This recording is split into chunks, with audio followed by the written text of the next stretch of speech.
Vamos a hablar sobre el retiro de investigadores de la Comisión eh, para el Esclarecimiento Histórico sobre el tema de la Guerra Sucia. Es el mecanismo para el esclarecimiento histórico de esta Comisión de la Verdad, que tiene un nombre muy largo, pero que vamos a platicar justamente hoy con dos personas plenamente conocedoras de este asunto, que son Carlos Pérez Ricard, profesor investigador del CIDE, y Alina Gutiérrez Mariscal, directora de investigación documental precisamente de este mecanismo para el esclarecimiento histórico de la Comisión de la Verdad. Les doy la bienvenida. Gracias por estar aquí. Alina, buenas tardes. Buenas tardes, Julio. Muchas gracias por el estudio, por el espacio. Al contrario, Alina, gracias. Carlos Pérez Ricard, buenas tardes. ¿Qué tal, Julio? ¿Qué tal, Alina? ¿Cómo están? Muy buenas tardes. Gracias. Alina, ¿qué es lo que ha sucedido? Tú has sido eres directora de investigación documental del mecanismo de esclarecimiento histórico de esta Comisión de la Verdad, de la cual ha informado el comisionado David Fernández A. Dávalos que las personas comisionadas se han retirado debido a la serie de obstrucciones que han tenido por parte particularmente del ejército para avanzar en este esclarecimiento de la guerra sucia. ¿Qué es lo que sucede? ¿En qué situación está este tema, Alina? Sí, tras poco más de un año de estar haciendo trabajo en los archivos militares ahí en Campo Marte, el equipo de investigación de este mecanismo pues ha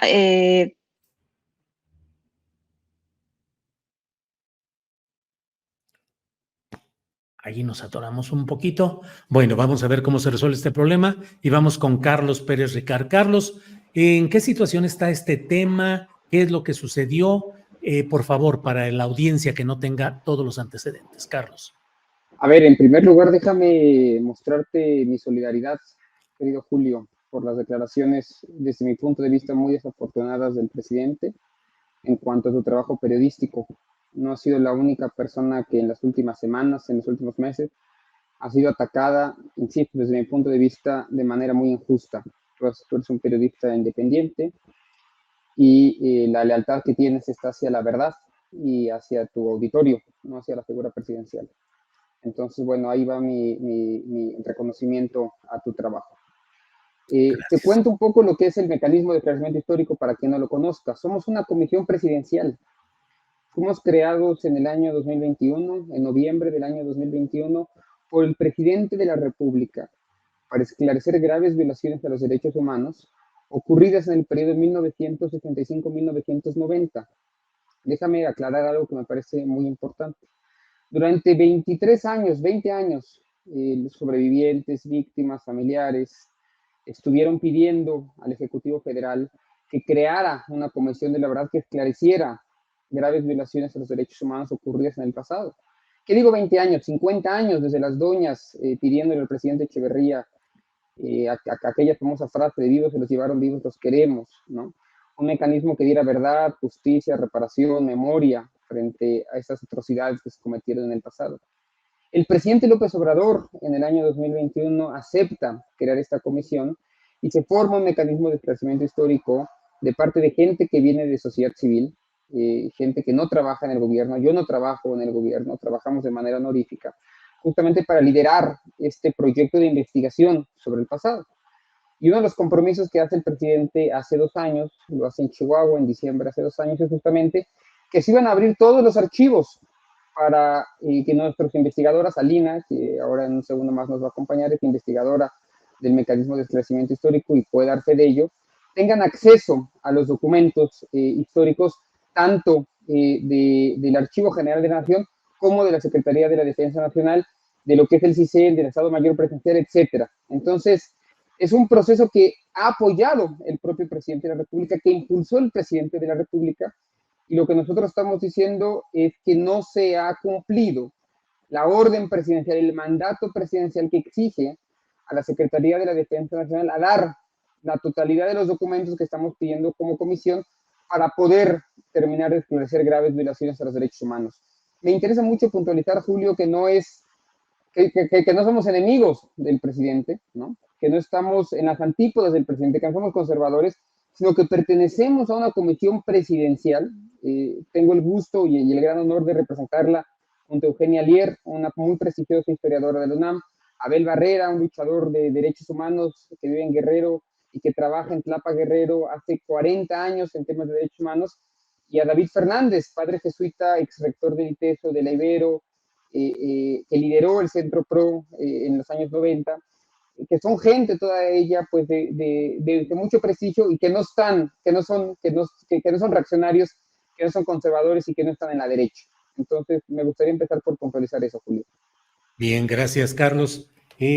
Alina sigue con problemas de conexión. Estaba ya por aquí, pero se ha retirado. Bueno, vamos a esperar a que pueda reconectarse. Carlos, en específico, ¿qué tipo de documentos son los que han solicitado y han sido destruidos u ocultados o modificados en este proceso de búsqueda de esclarecimiento de la verdad histórica? Nos referimos a la etapa de la llamada Guerra Sucia, en la cual el Estado mexicano actuó mediante organismos ilegales, anticonstitucionales, para reprimir movimientos sociales, liderazgos sociales, luchas políticas. Pero ¿qué es esencialmente lo que ustedes encontraron que estaba siendo sustraído, modificado u ocultado? Mira, ahora si quieres dejamos a Lina cuando regrese que dé parte puntual de esto. Te comento que estamos los dos en San Cristóbal de las Casas, en Chiapas, en donde estamos en una audiencia pública con víctimas de la Guerra Sucia del sureste de México, y está cayendo un aguacero tremendo aquí en San Cristóbal. Yo creo que es la razón por la cual ahora Alina tuvo que desconectarse. Estamos aquí en el mismo lugar. Ojalá ahora pueda volver con nosotros, pero te voy dando el contexto, aunque ella es quien lideró, digamos, el esfuerzo. Ella y su equipo fueron quienes lideraron el esfuerzo de estar yendo durante año y medio al archivo de concentración de la Secretaría de la Defensa Nacional. Pero déjate, doy un poquito más de contexto. Nosotros publicamos, hoy qué día es, hoy es viernes, el miércoles, dimos a conocer al subsecretario Alejandro Encinas, al pueblo de México, al presidente de la República, un reporte que nosotros llamamos las formas del silencio, en el que damos cuenta a las personas comisionadas y sus investigadores e investigadoras de lo complicado que ha sido el acceso a este archivo. Durante varios meses tuvimos algo que nosotros llamamos colaboración pasiva por parte de ellos, es decir, no nos ayudaban a conseguir ciertos expedientes, ciertas series documentales, pero hemos pasado en el último año ya a la obstrucción activa, es decir, lo que teníamos antes era una suerte de colaboración pasiva, no nos ayudaban, pero no nos estorbaban, y en los últimos 8 o 9 meses ya lo que tenemos es un caso muy claro, y lo hemos logrado documentar, de obstrucción activa, en el que nos impide prácticamente ya ver cualquier tipo de documento. Todo comenzó, insisto, Alina va a ser mucho más clara en esto, porque es ella quien vivió de primera mano todo esto, cuando comenzamos a pedir una serie de documentos alrededor de las campañas antinarcóticos de la década de los años 70, lo que se llama Operación Cóndor, Operación Marte, y ellos empezaron a no querernos dar esos documentos. Luego empezamos a pedir documentos que fueron producidos por la propia Sedena después de 1990, pero que tienen que ver con graves violaciones a los derechos humanos ocurridas desde 1965 a 1990. Y con el tiempo ya prácticamente todos los documentos que pedían nuestros y nuestras investigadoras pasaban ya por un proceso de censura, aduciendo que se trataba de protección de datos personales o de seguridad nacional o de proteger la relación con otros países, para ya no darnos siquiera los documentos. Tenemos constancia, y insisto, esto no lo estoy diciendo solamente hoy acá, o Alina lo va a decir hoy acá, sino que que ya lo logramos documentar, está en blanco y negro, está en nuestra página de internet del Mecanismo de Esclarecimiento Histórico, paso por paso de qué documentos nos referimos y cómo ha sido cada vez más complicado conseguirlos, y pasa ya por un proceso de censura en la cual documentos que tienen, por así decirte, 70 cuartillas, de pronto a nosotros nos dan 14, porque se están protegiendo identidades, se están protegiendo hechos, se están protegiendo perpetradores. Y aquí, Julio, con toda sinceridad, un poco lo que te decimos a nombre de las personas comisionadas, es que esto hay que verlo a la luz de lo que sucedió con el GIEI. Es decir, no estamos hablando de algo muy, muy puntual entre el Mecanismo de Esclarecimiento Histórico y el Ejército, sino que nos entendemos como parte del ajedrez político y de la relación cívico-militar que se está reconfigurando, y entonces es imposible no ver paralelismos entre el GIEI, entre la Comisión de la Verdad del caso Ayotzinapa, y nosotros justamente frente al mismo muro, que es el ejército mexicano. Y en ese sentido, la verdad es que es muy desafortunado que el mismo día que nosotros publicamos este informe, que llamamos, insisto, las formas del silencio, ese mismo día el presidente de la República condecore a Salvador Cienfuegos, ¿no? Claro. Como si tomara partido en lugar de estar apoyando y creyendo pues en la evidencia que estamos presentando como parte del mecanismo de esclarecimiento histórico de una comisión de la verdad presidencial, ¿sí? Esté tomando partido por sus nuevos aliados, olvidando que nosotros ni somos enemigos, ni mucho menos somos de derecha, ni mucho menos somos reaccionarios, sino que estamos en el mismo camino, estamos intentando avanzar hacia donde yo creo que él mismo quiere avanzar, donde él ha dicho que quiere avanzar, simplemente diciendo, hey, su promesa de que se iban a abrir esos archivos no ha sido cumplida, o lo están engañando, o usted no está queriendo decir la verdad, porque no hay otra explicación, es decir, o no le están dando toda la información de lo que está sucediendo realmente en el archivo de concentración de la Sedena, o si la sabe y simplemente no acepta que es cierto lo que nosotros le estamos planteando en los informes que publicamos el día miércoles. Carlos, gracias. Ya está Alina Gutiérrez Mariscal con nosotros. Ella es directora de investigación documental del Mecanismo del Esclarecimiento Histórico de la Comisión de la Verdad. Alina, perdón, ¿ibas a decir algo? No, solo disculparme porque estoy en un lugar con muy mala señal, perdón. Sí. Sí, y si no, ya estamos listos para enlazarte telefónicamente, pero avancemos mientras podamos con esta imagen. Claro. Alina preguntaba, ¿cuáles han sido específicamente los documentos que han ido recortando, modificando o escondiendo las Fuerzas Armadas, según lo que se ha denunciado? Específicamente, ¿qué y de qué trascendencia es lo que se está escamoteando? Fue muy evidente para el equipo de investigación que, como decía hace un momento, estuvo ahí pues poco más de un año, que cuando se empezaron a encontrar cosas que nos interesaban realmente, fue cuando empezaron las dificultades, las negativas, la alteración incluso de expedientes consultados. Algunos de los temas, por ejemplo, son campañas contra enervantes, lo que ahora se llamaría guerra contra el narcotráfico, violencia en contextos electorales, acciones contra organizaciones específicas como la COSEI, lo que después fue el Comité Eureka, grupos subversivos, también información, por ejemplo, sobre la adquisición de...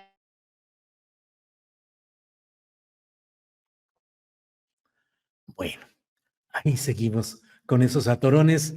Alex y Santillán, procuremos a ver si hacemos el enlace telefónico, me avisan cuando ya esté. Carlos Pérez Ricard, el ambiente está muy enrarecido y embravecido debido a que se está en una circunstancia político-electoral muy peculiar, con una derecha que no levanta, pero que está al acecho y que tiene mucho poder concentrado, aunque poder económico, poder mediático, el periodismo convencional, pero que no parece estar en condiciones reales de poder recuperar el poder. Y al mismo tiempo hay una serie de circunstancias como esto que estamos hablando, del tema de la guerra sucia, de la búsqueda de la verdad histórica sobre este tema, de una verdad que sea compartida por todos. Y pues en esto se jalonea mucho el ánimo de quienes dicen hay que apoyar a plenitud el proceso 4T y quienes advierten algún tipo de errores, de distorsiones, de atrasos, de incumplimientos. ¿Cómo librar estos momentos tan complicados, Carlos? Bueno, es que aquí me haces un poco ponerme la otra cachucha, ¿no? La de la persona que analiza, menos la del funcionario, que hoy, bueno, ni siquiera soy funcionario, sino la de el comisionado, que un poco su trabajo justamente es intentar llevar, hacer que esta comisión llegue a buen puerto. Ese es el mandato que nos dio el propio presidente, que la comisión lleve a buen puerto. Pero pues desde mi punto de vista es muy desafortunado. Tú comenzabas el programa mencionándolo con toda claridad. Aquel evento, el del miércoles de los 200 años del heroico colegio militar, ¿era protocolario? Sí, sí lo era.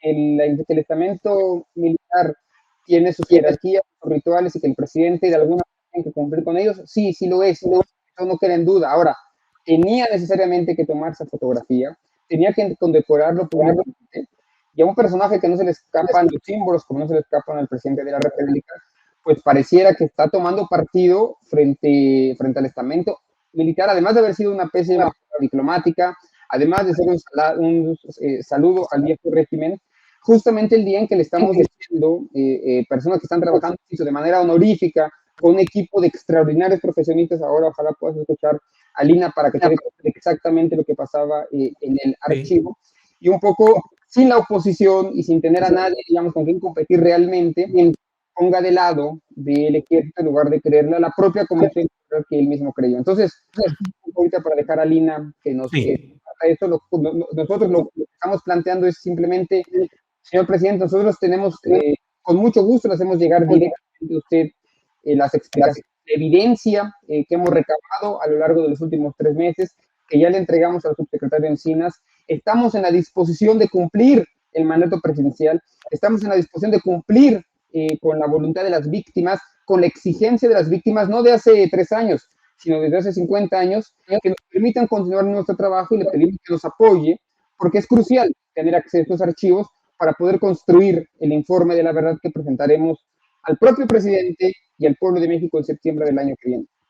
Bien, bien, Carlos, ya creo que ya estamos por la línea telefónica, ya está por ahí. Alina, ¿estás ahí? Sí, y aquí estoy. Buenas tardes, otra vez, perdón. Otra vez. Nos quedamos. Respondiendo un poco a la pregunta que me hacías hace un momento, ¿qué tipo de información es la que está en esa documentación que nos ha sido negada o que incluso ha sido alterada, mutilada, revuelta, con tal de no mostrarla tal cual a nuestro equipo de investigación? Y te hablaba de documentación, por ejemplo, vinculada con campañas contra enervantes, o sea, contra lo que hoy se llama la guerra contra el narcotráfico, expedientes de violencia en contextos electorales, expedientes de algunas organizaciones particulares, por ejemplo, la COSEI, lo que después fue el Comité Eureka, información sobre la adquisición de aviones en Israel que presuntamente pudieron haber sido utilizados en los vuelos de la muerte. También solicitamos documentos sobre agregadurías militares y nos interesaban porque estamos hablando de un periodo que es la Guerra Fría. Muchas de las fuerzas militares en América Latina recibían entrenamiento en contrainsurgencia. Entonces a nosotros nos interesaba ver eso y también fue negado. Asimismo, solicitamos, por ejemplo, planos de algunas instalaciones militares donde sabemos que hubo centros de detención ilegal, donde se realizó tortura, donde incluso puede haber enterramientos ilegales, y lo que queríamos era ver la evolución de esas instalaciones para poder ver si podría localizarse a alguna persona. También fueron negados. Solicitamos testimonios, poder entrevistar a militares o tener acceso a sus hojas de vida, y también nos fueron negados. Es decir, cuando se empezó a solicitar documentación que estaba evidentemente relacionada con la investigación que este mecanismo realiza, fue entonces que los militares pasaron de esa colaboración pasiva a una obstrucción bastante activa, y en las últimas semanas a una negativa prácticamente total de los documentos, ¿no? Nuestros compañeros en las últimas semanas iban a estar sentados esperando 3 horas para que les trajeran el material y que finalmente les dijeran, no se autorizó que ustedes consultaran esto. Entonces, pues de alguna manera este cierre que las personas comisionadas hacen es pues más bien cerrar algo que ya estaba cerrado de facto. Ya no había posibilidad de seguir consultando bajo estas condiciones. Y bueno, pues aquí la importancia de esto es que aunque esta documentación no es la única fuente que nosotros podemos consultar para realizar la investigación, sino que ahí están los testimonios y hay otras fuentes, sí parece muy importante evidenciar cómo es que las instituciones del propio Estado tenían toda una estrategia perfectamente armada para realizar este tipo de acciones y perseguir, desaparecer, asesinar a una cantidad enorme de gente. Alina, ¿cuántas personas se han retirado? ¿Cuántos son los investigadores que se retiraron y cuál es la condición en la que están? ¿Un retiro provisional, retiro definitivo, renuncia? ¿Cuál es la situación? El equipo de personas que asistía con frecuencia a las instalaciones militares era de 8 personas. No todas iban todos los días, esto se turnaba, pero pues este retiro, como ya lo había explicado David Fernández, estará así mientras no se modifiquen las condiciones. Nosotros desde acá, desde el equipo de investigación, estamos con toda la disposición de ir, trabajar, consultar todo lo que nos dejen consultar, pero nuestras labores son tantas, tenemos tantísimo trabajo que no podemos ir a sentarnos al archivo militar a esperar horas y horas por unos expedientes que nunca llegan. Entonces, mientras no nos garanticen que podemos entrar y efectivamente hacer la consulta, pues no podemos ir y estar perdiendo el tiempo ahí, ¿no? Porque hay muchas otras cosas que también estamos haciendo. Bien, Alina, gracias. Carlos Pérez Ricard. Carlos, ¿qué destino puede tener este mecanismo de esclarecimiento histórico y la Comisión para la Verdad, de largo nombre, pero que sintetizamos en Comisión para la Verdad, que puede ser una más de las comisiones que han creado otras administraciones federales, comisiones de la verdad, que finalmente no logran llegar al fondo del asunto? Y mucha gente dice, pues esas comisiones las crean justamente para no llegar a los resultados que no se desea que sean alcanzados. ¿Qué opinas, Carlos? No, no creo que sea el caso. Nosotros tenemos un compromiso con las víctimas, con sus familiares, y un compromiso histórico, Julio. La lucha por la verdad y la justicia en este país no empezó hace 3 años, insisto. Somos un punto y seguido. Somos un punto seguido en el sentido de que abrevamos de las luchas anteriores y nosotros no alcanzaremos todos los objetivos porque ninguna lucha como estas, ni ninguna comisión como estas alcanza todos los objetivos que se propone al principio, pero podemos ayudar y colaboramos en el sentido de poner a las víctimas en el centro de una narrativa, continuar con la gestión de archivos. A mí me gustaría comentarte brevemente que, como dice Alina, no dependemos de esta única fuente. Hemos tenido ya acceso a más de 92 archivos en toda la República. Hemos tomado testimonio a más de 800 personas que fueron o bien víctimas o testigos o familiares de víctimas de la guerra sucia. 800 personas que se han acercado a hablar con nosotros, cuyos testimonios hemos sintetizado y hemos encontrado patrones de violencia, de sus causas, de sus consecuencias. Hemos rastreado propios perpetradores, hemos entrado a las zonas militares en donde se cometieron esos crímenes. Insisto, más de 90 archivos donde hemos obtenido información. Es decir, no porque no podamos acceder al archivo de Sedena o a los documentos del CISEN, ya publicamos en agosto tres documentos de cómo también se nos ha obstruido la entrada ahí, o del Estado Mayor Presidencial, no porque no podamos acceder a esto, no vamos a poder hacer un gran reporte, que es el que publicaremos en este septiembre. Entonces, nosotros estamos muy optimistas con nuestro trabajo. Dicho eso, a pesar de que creemos que estamos haciendo muy buen trabajo, y hay que decirlo, hemos trabajado con plena autonomía, el subsecretario Encinas nos ha permitido trabajar, tenemos presupuesto para trabajar, nuestros investigadores tienen buenas condiciones para trabajar y lo hacen en completa independencia, eso lo quiero dejar muy claro. Pero no es verdad, y aquí el matiz importante, no es verdad que se nos haya dado acceso irrestricto a los documentos históricos del ejército mexicano. No es verdad que hayamos podido acceder a los archivos del CISEN, como dice el presidente que sucede. Eso no es cierto, no es verdad, y tenemos ya la evidencia, digamos, que demuestra que esto es así. Alina ahorita dice, bueno, no nos vamos a sentar ahí en el archivo para esperar expedientes que nos llegan. No solamente nos llegan, sino que se alteran, se manipulan, se censuran. Y está en nuestra obligación como personas de esta comisión independiente dar cuenta de ello y digamos, en nuestra propia autonomía nos permite hacer esto. Un comentario más, por favor, Julio. Sí. Nuestro informe no solamente es un informe de esclarecimiento histórico, en el sentido de iluminar, de saber más, de conocer las causas últimas de las graves violaciones. Cada vez más pensamos que también nuestro informe es el informe de la impunidad, de la negligencia, de la obstrucción de justicia. Lo que hemos publicado en los últimos 2 meses es el recuento de cómo hay redes, de cómo hay grupos, organizaciones que nos impiden hoy, en 2023, llegar a la verdad de los años 80 o de los años 70, y cómo el pasado sigue vivo y el presente de impunidad. Nosotros decimos que la impunidad del pasado es lo que permite la impunidad del presente, es nuestro moto. Y en ese sentido, la verdad es que estamos evidenciando y acumulando información, es que 50 años después duele mucho, aún hoy, a las redes de macrocriminalidad que hay en el Estado mexicano y a muchos intereses cooptados, duele mucho que se conozca la verdad. Entonces, es doble ya el objetivo, ir a las últimas causas, ¿no? A las causas de por qué sucedió lo que sucedió, pero también dar cuenta, un trabajo etnográfico, dar cuenta de la impunidad que permea hoy en el Estado mexicano. Bien, gracias. Alina, pues se nos ha ido el tiempo es el momento que nos hagas favor de alguna reflexión, alguna consideración final sobre este tema. Alina, por favor. Pues yo diría, hablo en nombre del equipo de investigación de este mecanismo.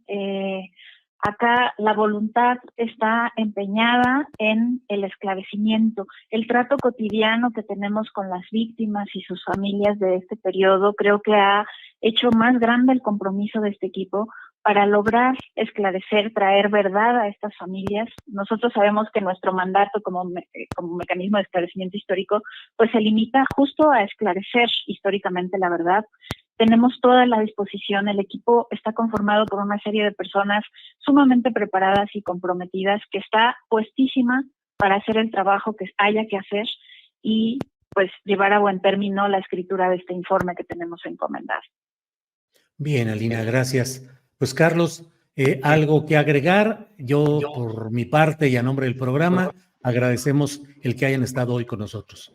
No, le agradezco a Lina que han estado ahí al pie del cañón. Hoy estamos en Chiapas escuchando a las víctimas. El mecanismo continúa haciendo su trabajo, continuaremos haciendo lo que venimos haciendo hace 2 años, pero haciendo evidente lo que nos parece que hay que hacer evidente. La lealtad de mecanismos como estos no está con una figura presidencial, por más que alguien pueda simpatizar con ella.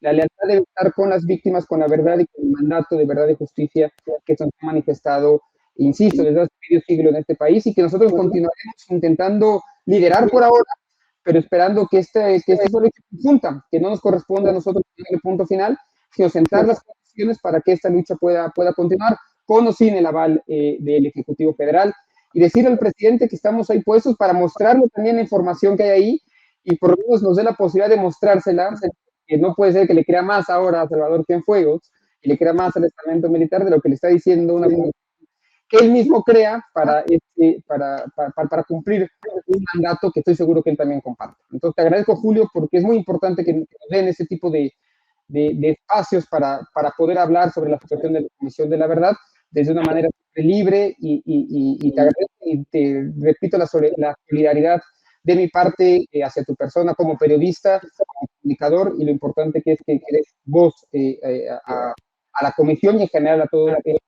a este tipo de esfuerzos. Muy bien, Carlos Pérez Ricard, muchas gracias. Alina Gutiérrez Mariscal, muchas gracias y buenas tardes.